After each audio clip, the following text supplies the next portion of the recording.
साहब ने कहा कि जिसकी जितनी संख्या भारी उसकी उतनी भागीदारी हिस्सेदारी। ये और किसी नेता ने क्यों नहीं सोचा?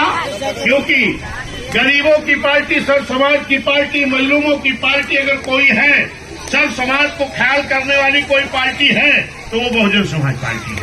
माननीय कांशीराम साहब बहन जी ने जब कहा कि जिसकी भागीदारी पहले मिलती थी उनको भी मिलेगी, लेकिन जिसको कभी नहीं मिली उनको भी मिलेगी, तब जा करके पहली बार एक दो नहीं कई दर्जन टिकट निषाद के बेटे को, कई दर्जन टिकट मौर्य के बेटे को, कई दर्जन टिकट पाल के बेटे को, कई दर्जन टिकट प्रजापति के बेटे को, नाई के बेटे को, विश्वकर्मा के बेटे को, लोहार के बेटे को, यानी इनको कभी नहीं मिलता था। जिनको मिलता था संख्या के हिसाब से उनको भी, और जिनको कभी नहीं मिला इनको भी अगर किसी ने दिया तो बहुजन समाज पार्टी ने देने का काम किया। और जब सब समाज के लोग लड़ने लगे, बहुजन समाज पार्टी के लोग, चाहे वो पिछड़ा हो, चाहे वो मुस्लिम हो, चाहे SC ST हो, चाहे न्याय पसंद ब्राह्मण क्षत्रिय वैश्य समाज के हो, इन लोगों ने कहा कि ये पार्टी तो अच्छी आ गई जो सबकी भागीदारी दे रही है, तो हम सब लोग एक होकर के अब बहुजन समाज पार्टी की हुकूमत बनाने का काम करेंगे। तो क्या नारा दिया बहुजन समाज के सभी लोगों ने कि उत्तर प्रदेश की मजबूरी है और बहन मायावती जरूरी है। जब ये नारा सर्व समाज के लोगों ने मिल करके लगाया, मेरे साथियों, तो पूर्ण बहुमत की सरकार उत्तर प्रदेश में बनी। पहले सरकार बनी 4 महीने की, जिन लोगों ने बनाया उन्हीं लोगों ने गिरा दिया। गिराने का कारण क्या रहा? जब सरकार आपकी बनाई गया, तमाम लोग कहते हैं कि अरे भाजपा के लोग BSP की सरकार बना दिए।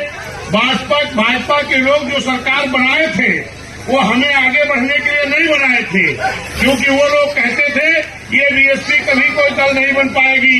दल बन गया, कहा विधायक नहीं बन पाएंगे, विधायक बन गए, कहा सरकार नहीं बना पाएंगे।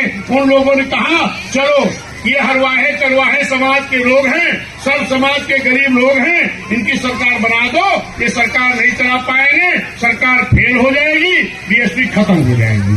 लेकिन जब सरकार बनी, माननीय बहन जी, इतनी बढ़िया सरकार बहन जी ने चलाया कि जो आज तक किसी प्रदेश में इतनी बढ़िया सरकार कोई मुख्यमंत्री नहीं चला पाया था।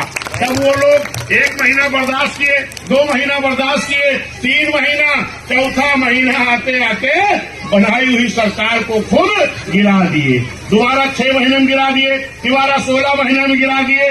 तो महान जनता उत्तर प्रदेश ने सोची कि कारण क्या है कि जो बहन जी की सरकार बनाई तो जाती है लेकिन गिरा दी जाती है, जबकि सरकार सर्व समाज के गरीबों के लिए काम कर रही है, सर्व समाज के लोगों में विधायक बना रही है, सर्व समाज के लोगों में MP बना रही है, फिर क्यों गिरा दी जा रही है? तो यहाँ की जनता ने, सर्व समाज के लोगों ने एक संगठन बनाया, जनता का गठबंधन बनाया। तब 2007 में आज तमाम लोग टिप्पणी कर रहे हैं कि बहन जी किस गठबंधन में जाएंगी। आज जरा गौर करो, 2007 में क्या BSP का किसी से गठबंधन हुआ था? क्या नहीं हुआ था ना? लेकिन गठबंधन हुआ था किसका? जनता का। चाहे वो मुस्लिम समाज था, चाहे पिछड़ा समाज था, अति पिछड़ा समाज था, SC ST समाज था, न्याय पसंद ब्राह्मण क्षत्रिय वैश्य समाज था, इनका एक जनता का गठबंधन बना। तो इस प्रदेश में, देश के सबसे बड़े प्रदेश में गठबंधन वाले लोग फेल हो गए और जनता के गठबंधन वालों की जीत हो गई और पूर्ण बहुमत से सरकार बन गई। हे मेरे साथियों, निराश मत होइए। उसी 2007 के तर्ज पर फिर जनता का गठबंधन बना लीजिए और आने वाली 24 में 75-76 साल हो गया, आपकी अपनी हुकूमत नहीं बनी। लोग बता रहे हैं ना, नारा बैनर लिख रहे हैं, एक बार फिर मोदी सरकार, और आप आज नारा लगा दो कि अब की बार अपनी सरकार, अब की बार अपनी सरकार, बहन जी की सरकार। इस सरकार के लिए किसी गठबंधन की जरूरत नहीं है, जरूरत है तो जनता की गठबंधन की जरूरत है।